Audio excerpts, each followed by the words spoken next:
180 ang kilo. Pwede na to. Ito maganda rin. Maraming isda. Maganda sa bawat. Pero okay na to sa Burao. Ayos na to. Pang perito. Sarap yan. Yan ang masarap. Malalaki. Ito sa Burao. Pabili.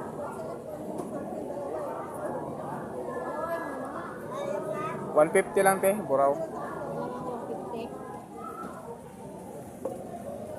Yan lang, dalawain mo na. Yan lang. Dito te, magkano dito? Ganda sa bawan to. 150 lang po. 150 lang te. Pang perito lang.